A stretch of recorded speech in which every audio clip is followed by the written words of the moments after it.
Hey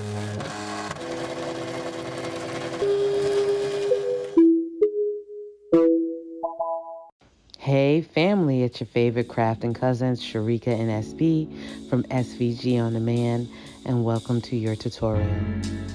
If you are brand new to Silhouette, I am going to urge you to come on over to the SVG OnDemand Masterclass family. You can get access to all of our online tutorials. We go over everything from your machines, your Cricuts, your Cameos, to print and cuts, to home decor, to sublimation, to rhinestones, to SVG making. It's all there in the masterclass. So if you're finding this is still a little too advanced for you, definitely come on over to the masterclass, and you can check that out right through the website, svgondemand.com. All right, everybody, this is our Affinity iPad portion of class. However, family, I would like to do first is just to review the importance of getting some good fonts on your iPad to work with. So this app right here is called Any Font.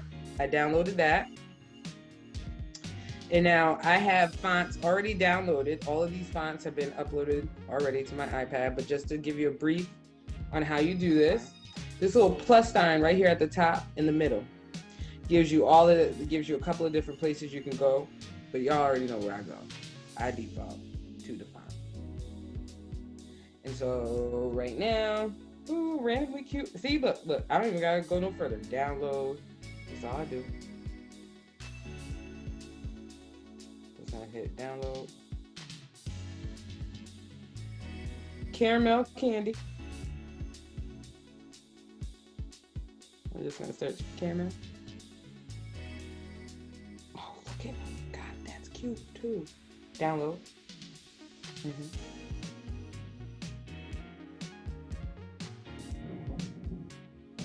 And I'm just gonna do this real quick. Let's go look at the new fonts. Oh, I like that. Blue eyes, download. I got a thing for fonts, y'all. Okay, download. I'm only gonna let myself hit it a couple more times. And then I'll be done, I promise. I'm not gonna go no further than this first page. See, yep, now I'm done. Restraint. So right here, once you have your font, what you need to do though, from here is to install. I can hit tap install. And it says allow, we're gonna wanna allow this. Profile downloaded. So now I need to go to my settings. And right here where it says profile downloaded, I hit view profile and hit install. Put in my passcode.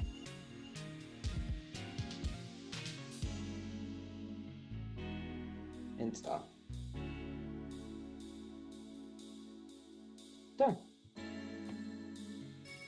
And you can bulk it up and do a couple at a time if you wanted to, but it moves it over into your own fonts. So we just installed that one.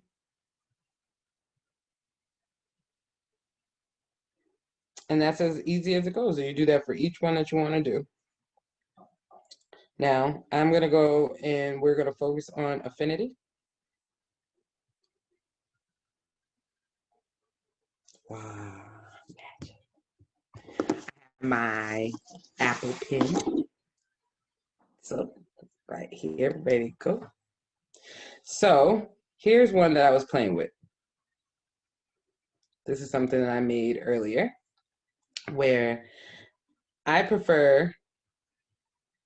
actually prefer working with Affinity on the iPad for my text-based designs. But this is something that I made here. So let's do a quick review. We have our toolbar. And now, unfortunately, I do not have a fancy mouse on the iPad. But to the left-hand side, we have what looks like, it's very similar, very, very similar to what we would see in our actual Affinity desktop version. We have a regular mouse, rules still apply. If I was to go and add text or any of those things, I would still need to tap to go back to get my mouse. We have our node mouse or a node tool, and that's the one that allows you to drag and drop and open and close shapes. It's like point editing. Your nodes is point editing in Silhouette. Then we have our point transform tool. Now that one's a little different than just your node tool, but it works very similar to where you can transform those nodes. We have our corner tool, which is more for rounding out your nodes and taking it your shapes or even making your corners rounded. Now underneath that, we have our vector brush tool. Now that usually only showed up under your pixel mode, okay? So your personas up here are still the same. So right up here, just to jump up to our top toolbar, you see we have the little affinity, we have our little pixel persona and our export persona. So those three personas are very much the same. But you see here on the iPad, you have a vector brush. And I'll show you how to use that. We have our beloved pen tool, our fill tool, our transparency tool, our crop, our shapes. Now, if you hit the little triangle in the corner, that's going to bring us back to get all of the shapes that we have in Affinity already.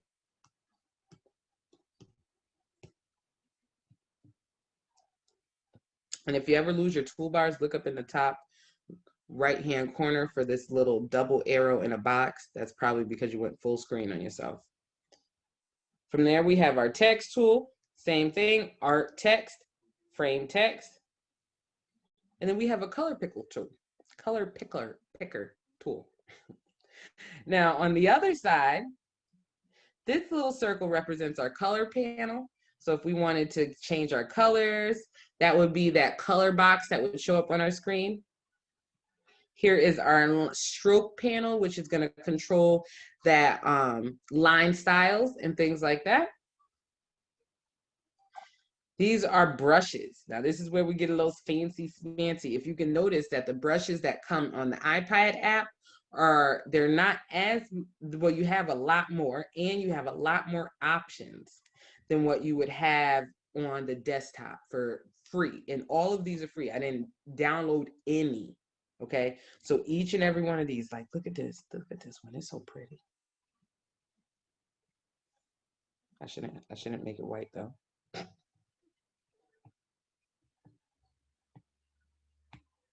And I need to get me a brush to use it with.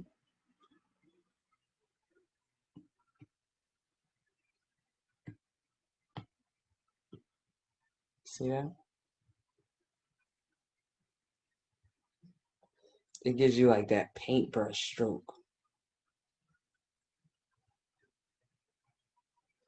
All right. And now if I wanted to, you can also move these toolbars around and pin them. So you see the little thumbnail there that will keep it pinned for us while we work.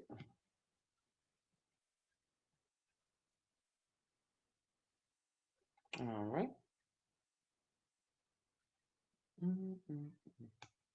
Then we also have our layers panel. So you see all of my little layers that I just added here. I can delete out those curves that I just made with the brush strokes. Shows me all of my goulash all over the place. Random rectangles that are on here. The wording. You can merge panels down here. You can group. You can add a vector layer, a pixel layer, your mask layer. Now your mask layer would be something like your pattern fills. And now from there, you also have your appearance, which is your stroke and your fill right here. These are those little icons that you used to see. I don't know about y'all, but I have not used these not once yet. And I really want to figure out what I could, like, where this would be important for me to use, but not once yet. Not anything. And you have a couple of different assets in here. So not just iOS 12, or maybe I do, just iOS 12. All right. And then we also have our stock images here, where you can get access. You can type in the search, like if I wanted to add in a cat, search. It's going to give me a bunch of stock images of cats. Type in shirt. Got some people wearing shirts. But these are just stock images. Symbols, your FX panel. So this is where we're going to do all of our blurs and such. Your styles, all of our predefined styles are in here still. Here are our adjustments. So if we were working with photo editing, so we didn't even go over this on the desktop yet, but if we wanted to do selective colors or create brightnesses or change something to black or white, all of that's located right here. Now here is where we're going to find all of our topography stuff. So this is going to be your subscripts, your superscripts, how to justify or align your text, your character positioning, if you want to stretch out the spacing between your words or letters, if you want to shrink them together, you want to increase the lines, you want to decrease the lines. We have the typography here that I was talking about, so all caps, open types right here. You also have your positioning, your spacing. So like I said, if your line spacing, your character spacing is here as well. This right here is your transform panel. So this is where we have the bring to front, bring to back, fill mask within. You can change your dimensions here, your sizes.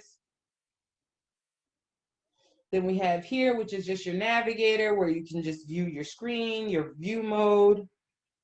And then this is the feature that Ms. Boot was telling us about yesterday that we do not have on the iPad, where you can see the entire history of this document. Where I can go all the way back to where I started and all the way down. So you can see all of the things I did in creating this document.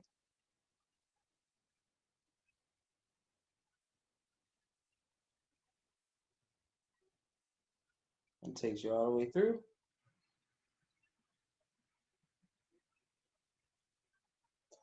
With timestamps.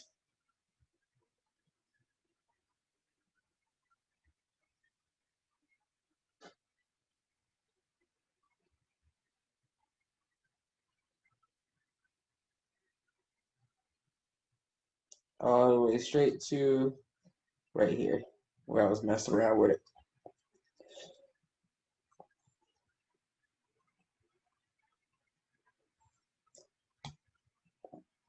All right. So when it comes to your geometry section, let me actually go back and grab myself a new document. So I'm going to tap right up here. Remember, if you lose your panels, it's because you went full screen. And here, I'm going to go up and hit the plus sign. Hit new document. Now here, we would set up the same thing like we did before. Print. Set up our paper size that we want.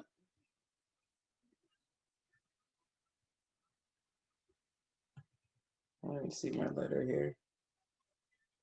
So let's go ahead and change our document into inches. Right here. Bring it down. You tap and hold to open up the little box. Or you could scroll up or down on your screen.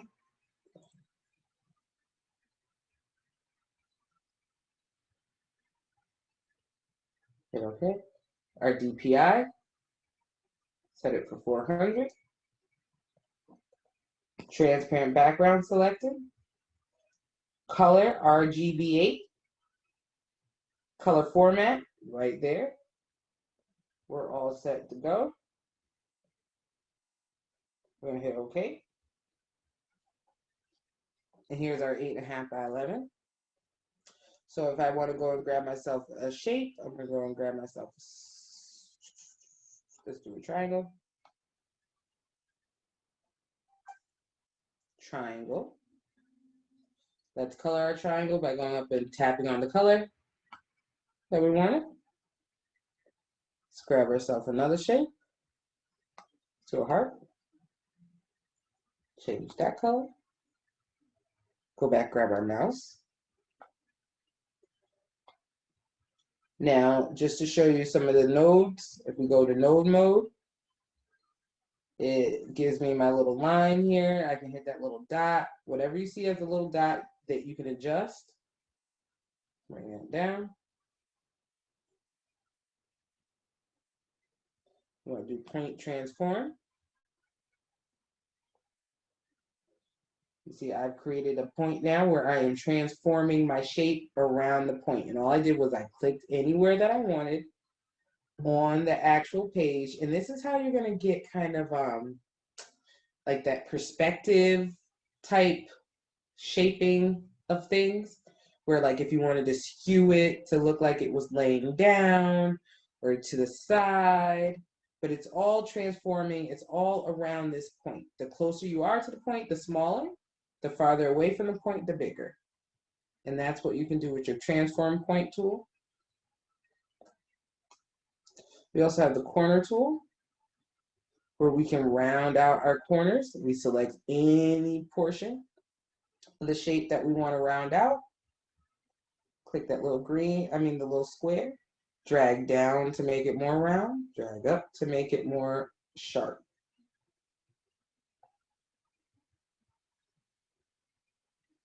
Okay.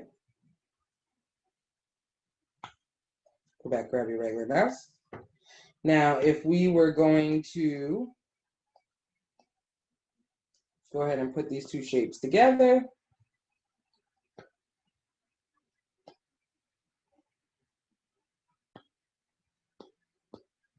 grab my heart. I'm going to select both shapes.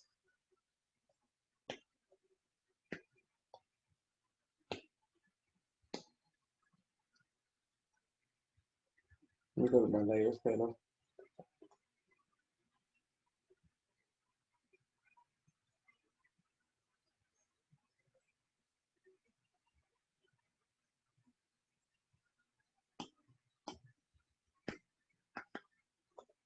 All right.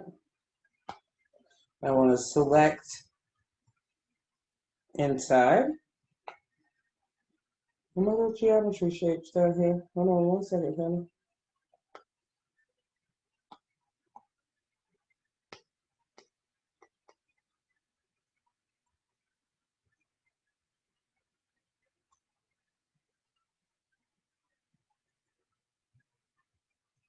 I do not want to group. I did not mean to do that. I'm just trying to select both of my layers. It doesn't want to cooperate with me.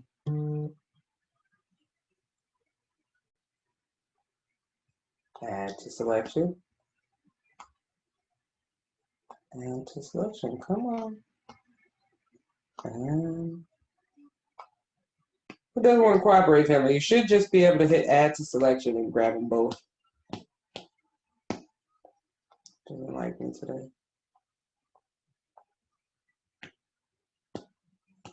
Come on.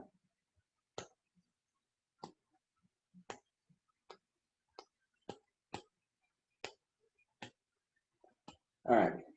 We'll go over geometry on Wednesday for the iPad app, but let me show you how you can do your masking still. We're going to click and we're going to drag and drop to the left. To the right. Drag. Come on.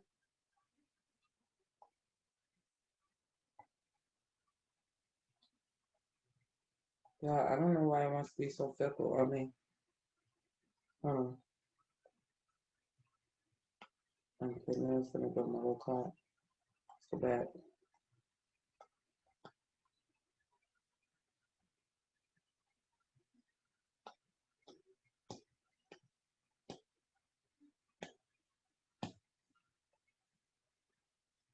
There we go. And that's how you go back. You just go right to your history and you go back to where you want to.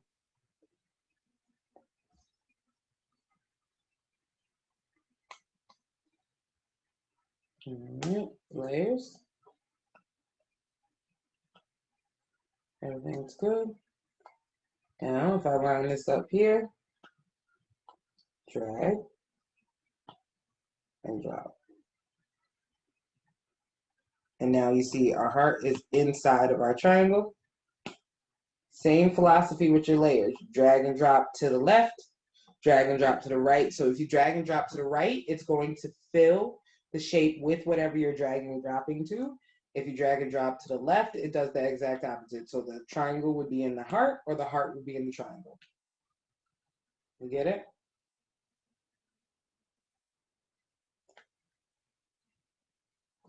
What else did we cover? We have our crop tool, where you can crop your vector shape.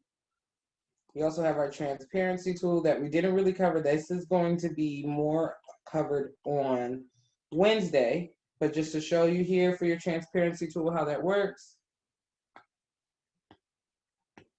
I need an actual thing that I can work with though for that.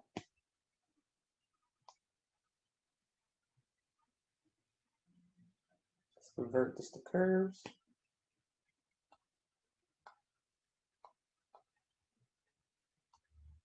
Click here and then hit convert. Now it's already set to curves now. Oh, convert to curves. So now it's a curve. Now I can use my transparency tool. So all I'm doing is I'm clicking in the area that I want to start the transparency. That's the black dot. The white dot is where the transparency falls. So where the white begins, the absolute transparency. So everything else in between is opaque. So if I wanted to start from this corner and work its way into the heart, what I would do is I'm now going to take this little line here in the middle. You can either drag that closer to the heart or closer to the black dot, which is going to make it more transparent or opaque, or you can drag it further away, which makes it less.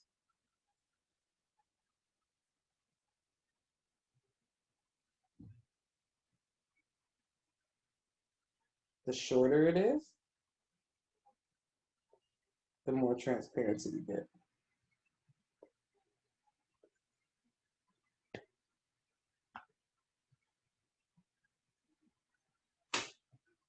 You see?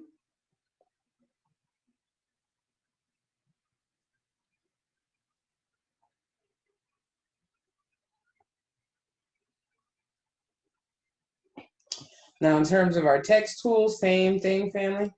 Go here, hit our text artistic tool. Type in.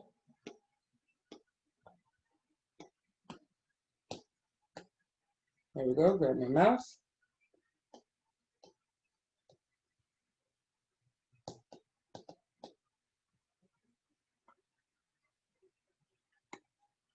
God, I think I keep hitting the wrong thing. Hold on 1 second. Stop. There we go. So we have SB here. Find me a font.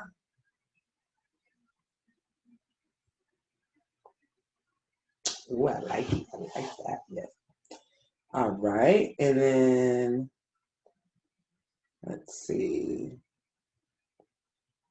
This is your format painter. I think that's perfect.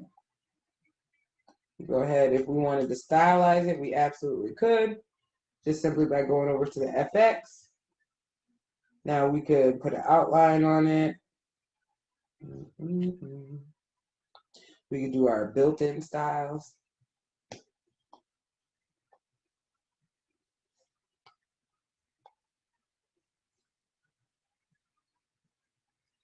Oh, my keyboard stay popping up.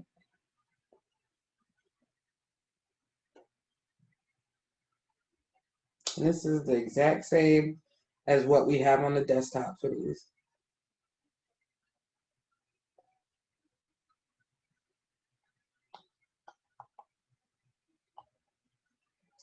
And if you wanted to add more, you definitely could. If you wanted to adjust it, you definitely could. When you tap outer shadow, all of your adjustment tools are going to be right down here at the bottom. So if I want my shadow instead to be blue and I want the radius to be bigger, I'm going to tap on that circle and just drag up my screen. I want to offset a little bit, drag up my screen, intensity of it. You can also knock out your shadow, which then makes it movable for yourself here, and you can position it where you want it. But you do have a little more options when it comes to ease of use for the iPad app versus the computer.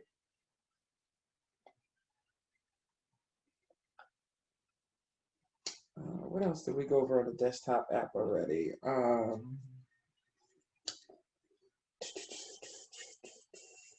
We went over all of our little shape tools, our fill tool. If I wanted to bring in another fill color, I absolutely could.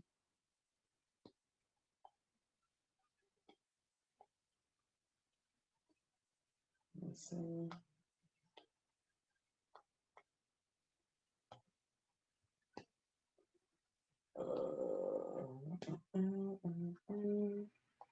Push, we did that.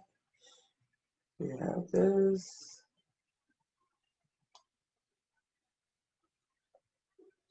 Here's our geometry right here, family.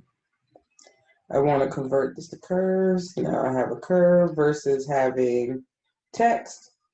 The same thing. If you wanted to do any of your stylized stuff, like your transparency tools or your fill effects, you would need to convert this to curves. You want to think about that like converting things to path and silhouette, or to make it a shape.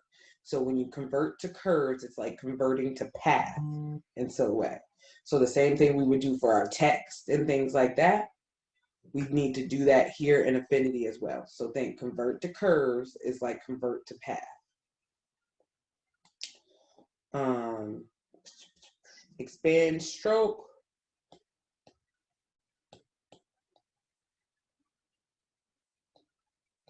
And now I move everything the way I want.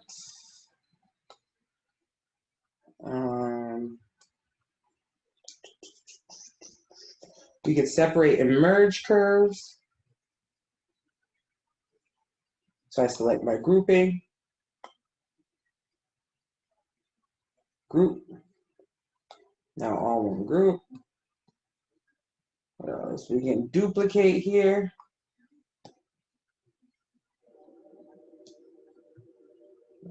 You know, a regular cut, copy, paste.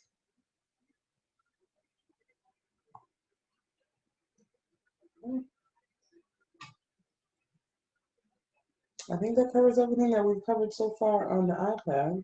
I mean, on the tablet. I mean, on the computer.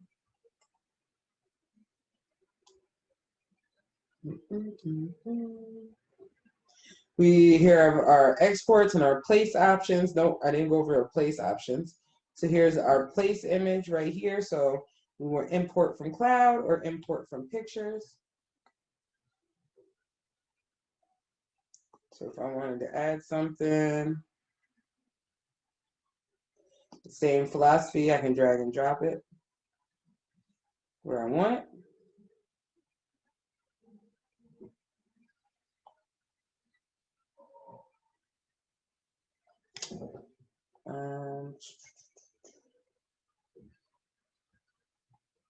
What else? Let's see.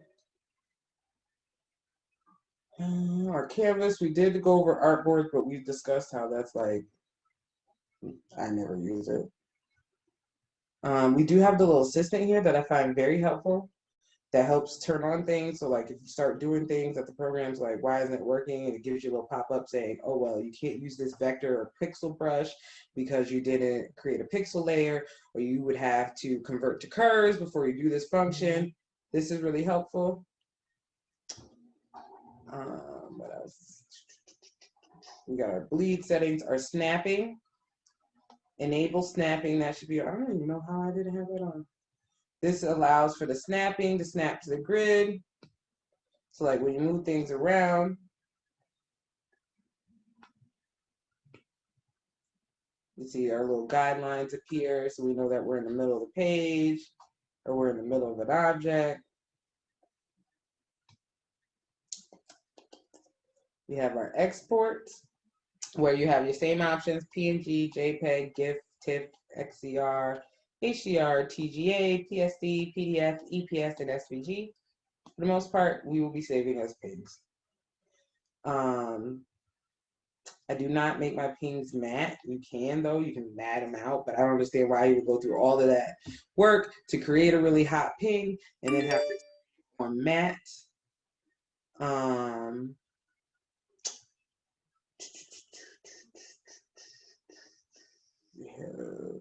Okay. What else we got?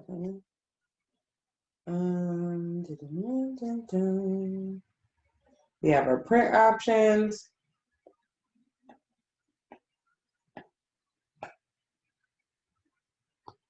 I can print right to my sublimation printer from the iPad.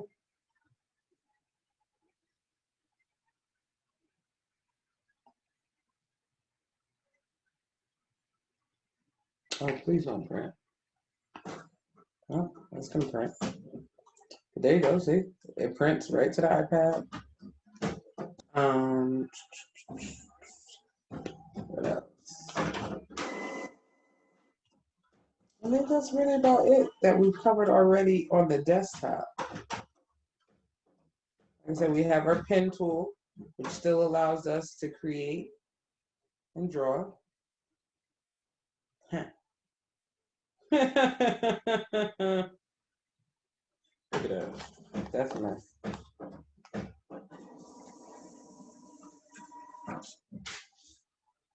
I guess I'm out of ink. And this is how we would draw. Just come in here and draw, close our shape. As long as you got your shape closed, you can fill it. You just come in here and draw.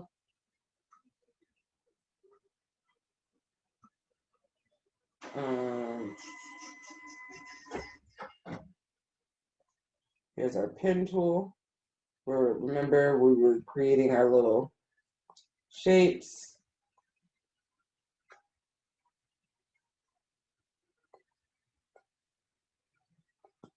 Double click to in your shape.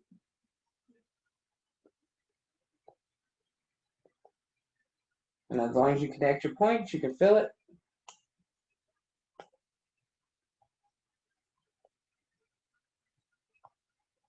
If I wanted to add a fill color to this now, I can. Using my fill tool.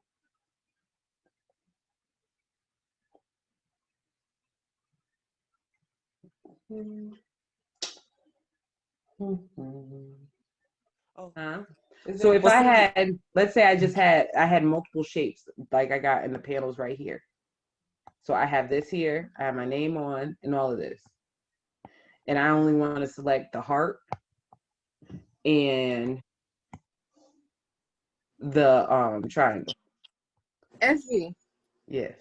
Would you turn that layer off that you don't want to select and then go to the little dots like Latoria was saying and then hit select all and see if it moves? Come on, let me pull it back out. And then turn the layer back on that you turned off. See if that works. So we got our grouping up here off. We just want these two. And then I'm gonna hit my three little dots. Hit select all. Yeah, you're so smart.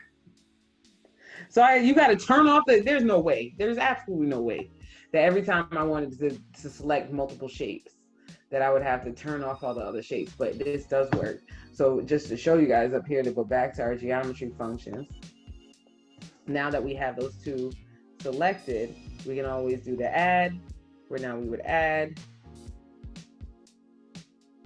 go back.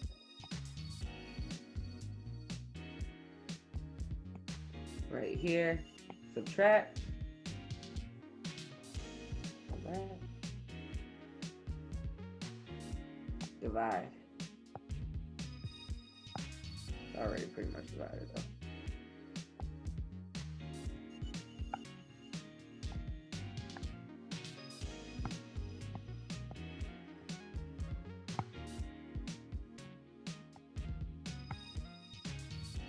Oh, actually, no, I don't want to put another sticker.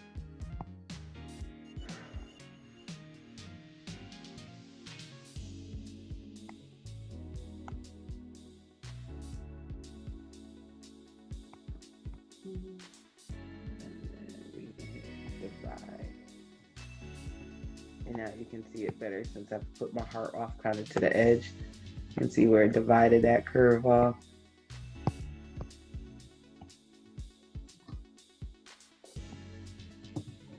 That was that. You can open new projects, enter in a project name.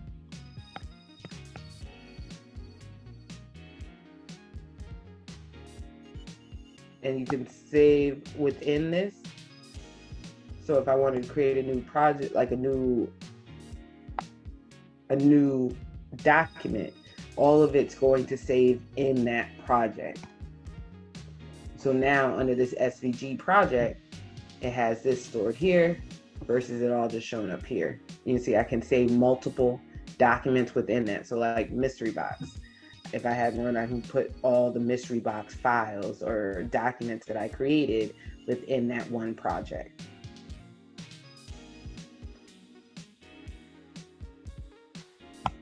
All right.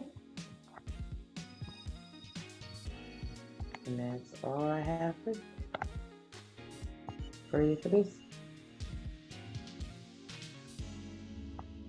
And that's all. Any questions?